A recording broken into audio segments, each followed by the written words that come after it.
Hello all, my name is Dr. Sridevi Lakhe. I'm a consultant dermatologist, cosmetologist and hair transplant doctor, currently working with Mediskin and Hair Clinic Kharadi.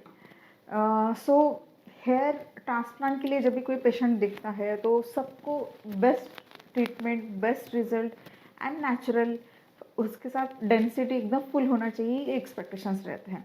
तो उसके लिए patient सबसे advance technology है जो opt करने की try करता है।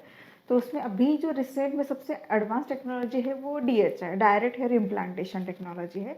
बट इसके पहले आपको बेसिक्स पता होने चाहिए कि ओवरऑल ये DHI टेक्निक फुल जो भी हम ट्रांसप्लांट का प्रोसीजर करते हैं उससे उसमें पूरे स्टार्ट से लेके एंड तक ही डिफरेंट रहता है या फिर सिर्फ कोई पर्टिकुलर पार्ट है जो डिफरेंट रहता है। तो यहाँ पे हम स्टार्ट करेंगे एक्सट्रैक्शन पार्ट से। अगर आप एक्सट्रैक्शन पॉइंट ऑफ व्यू से देखोगे, एक्सट्रैक्शन मतलब हम जब डोनर एरिया से ग्राफ्ट निकालते हैं उस प्रोसीजर को हम एक्सट्रैक्शन बोलते हैं। तो एक्सट्रैक्शन की यूजुअली दो ही टेक्निक्स है, उसमें एक FUT रहता है एंड एक FUE रहता है। तो दोनों टेक्निक के साथ आप DHI कर सकते हो, क्योंकि DHI जो पार्ट है वो इम्प्लांटेशन का पार्ट है। तो एक्सट्रैक्शन के लिए जो आप टेक्निक ऑप्ट करते हो उसमें एक FUT है और दूसरा FUE है। तो उसमें आप FUT अगर पार्ट देखोगे तो ये पुराना टेक्निक है। स्टार्ट जब हेयर ट्रांसप्लांट का प्रोसीजर हुआ था तो उस टाइम पे FUT ही टेक्निक से एक्सट्रैक्शन किया जाता था। तो FUT टेक्निक में आपका डोनर एरिया का जो भी पार्ट है उसमें से आपका एक स्किन का स्ट्रिप, अप्रॉक्सीमेटली जितने आपको नंबर ऑफ ग्राफ चाहिए उस नंबर ऑफ ग्राफ के हिसाब से स्ट्रिप का साइज डिफर करता था।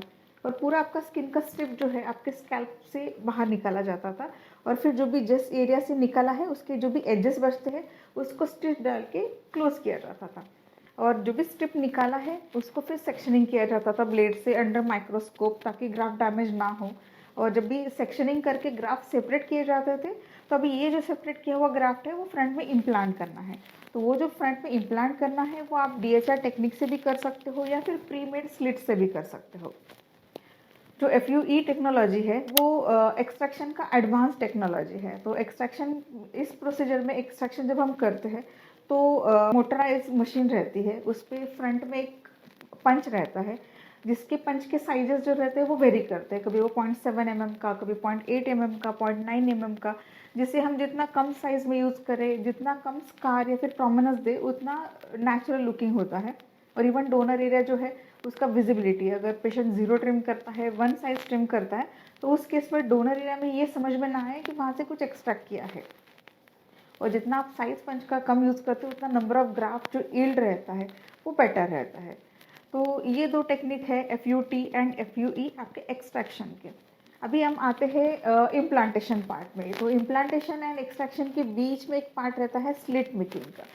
स्लिट मेकिंग में जो भी आपका रेसिपिएंट एरिया है उसको प्रिपेयर करना रहता है। जैसे कि हमने अगर एक्सट्रैक्शन के बाद डेप्थ में हमने स्लिट बनाया है तो सेम ट्रैक आपको इम्प्लांटेड एरिया में बनाना पड़ता है। डिफरेंस सिर्फ इतना है कि आपका डायरेक्शन जो है वो इम्प्लांटेड एरिया में चेंज होगा। जब भी आपका हेयरलाइन पार्ट आता है उस केस में एंगल काफ़ी एक्यूट रहता है, एकदम फ्लैट लाइन में हमें इम्प्लांट करने रहते हैं। जैसे जैसे आप पीछे की साइड पे जाओगे वैसे वैसे फिर आपका एंगल जो है वो बढ़ता जाता है और फिर डायरेक्शन जो है आपके एग्जिस्टिंग हेयर के साथ ब्लेंड होके नेचुरल लुक आता है। तो ये स्लिट मेकिंग वाला पार्ट जो है ये आपके इम्प्लांटेशन का एक पार्ट है। तो जब आप इम्प्लांट करते हो तो उस केस में आप विदाउट स्लिट मेकिंग भी इम्प्लांटेशन करते हो या फिर स्लिट मेकिंग के साथ इम्प्लांट कर सकते हो। अगर आप डायरेक्ट हेयर इम्प्लांट करना चाहते हो, जैसे कि एक्सट्रैक्शन करने के बाद इमीडिएटली अगर आपको ग्राफ्ट इम्प्लांट करना है जिससे आपका जो भी ग्राफ का एक्सटर्नल एनवायरनमेंट जो भी एक्सपोजर है वो टाइम जो रहता है वो कम करने के लिए DHI टेक्नोलॉजी है। तो DHI टेक्नोलॉजी में हम क्या करते हैं कि जैसे आपके ग्राफ डोनर एरिया से निकाला है तो उसके बाद इमीडिएटली ग्राफ जो है चॉय इम्प्लांटर्स जो रहते हैं उसमें प्लेस करके फ्रंट पोर्शन में जहाँ पे हमें इम्प्लांट करना है या फिर जो रेसिपिएंट एरिया बॉल्ड एरिया है वहाँ पे इमीडिएटली इम्प्लांट किया जाता है। तो जो चॉय इम्प्लांटर्स रहते हैं उसके लिए आपको स्लिट मेकिंग की ज़रूरत नहीं है, डायरेक्टली ग्राफ्ट जो है आपके स्कैल्प की स्किन में प्लेस किया जाता है। सेम टाइम पे पंक्चर एंड सेम टाइम पे ग्राफ प्लेसमेंट होता है। इससे आपका जो भी ओवरऑल ग्राफ का जो भी एक्सटर्नल एनवायरनमेंट में जो टाइम जाता है, जो भी एक्सपोजर टाइम है वो वाला पार्ट काफ़ी कम हो जाता है। तो उससे ग्राफ के सर्वाइवल के जो रेट है वो बढ़ जाते हैं। इसी के साथ साथ DHI टेक्नोलॉजी के कुछ एडवांटेजेस भी है। जैसे कि एक फर्स्ट है कि आपका ग्राफ एक्सटर्नल एनवायरनमेंट में नहीं रहेगा, तो अल्टीमेटली उसका जो एक्सटर्नल टाइम है वो कम रहेगा और अल्टीमेटली ग्राफ का सर्वाइवल रेट ज़्यादा रहेगा।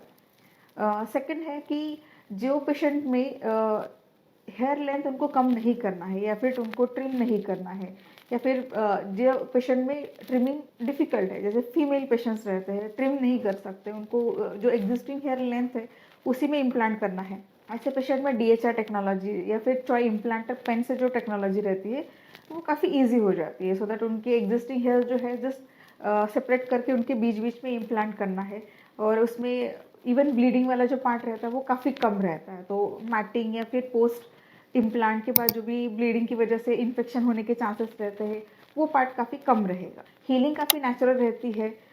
DHR टेक्नोलॉजी से हम जो डेंसिटी दे पाते हैं वो ज़्यादा रहती है। सेकंड है कि आपका जो भी हीलिंग का जो स्किन टेक्सचर वाला जो पार्ट है वो स्किन टेक्सचर काफ़ी नेचुरल रहता है, तो उसके कारण आपका लुक जो है पोस्ट ट्रांसप्लांट रिजल्ट वाला लुक जो है वो ज़्यादा नेचुरल रहेगा। कुछ डिसएडवांटेजेस है DHR टेक्नोलॉजी में, जैसे कि टाइम कंज्यूमिंग है। अगर पेशेंट को सेम पोजीशन में एक्सट्रैक्शन और सेम पोजीशन में इम्प्लांट किया जा रहा है तो कुछ डिफ़िकल्टीज आती है, जिसके कारण थोड़ा सा एडजस्टमेंट में या फिर ओवरऑल टाइम जो रहता है वो थोड़ा सा एक्सटेंडेड लेता है। तो फर्स्ट पार्ट है कि टाइम कंज्यूमिंग, कुछ लिमिटेड ग्राफ्ट ही रहते हैं कि जो हम पर डे कर सकते हैं। सेकंड पार्ट है कॉस्ट पार्ट, क्योंकि उसमें जो चॉइस पेन्स रहते हैं कंज्यूमेबल्स भी ज़्यादा रहेंगे, एक्सपर्टीज़ ज़्यादा लगते हैं डॉक्टर्स के, प्रोसीजर जो है पूरा डॉक्टर्स ही करते हैं, तो उसके कारण जो भी कॉस्टिंग वाला पार्ट है वो पेशेंट का बढ़ जाता है। ऐसे ही अगर आपको कुछ क्वेरीज है या फिर कुछ आपके ऐसे डाउट्स है जिसके बारे में अगर आपको हमारे साइड से कुछ इन्फॉर्मेशन चाहिए तो हमारे दिए गए कमेंट बॉक्स में आप कमेंट कर सकते हो। Thank you.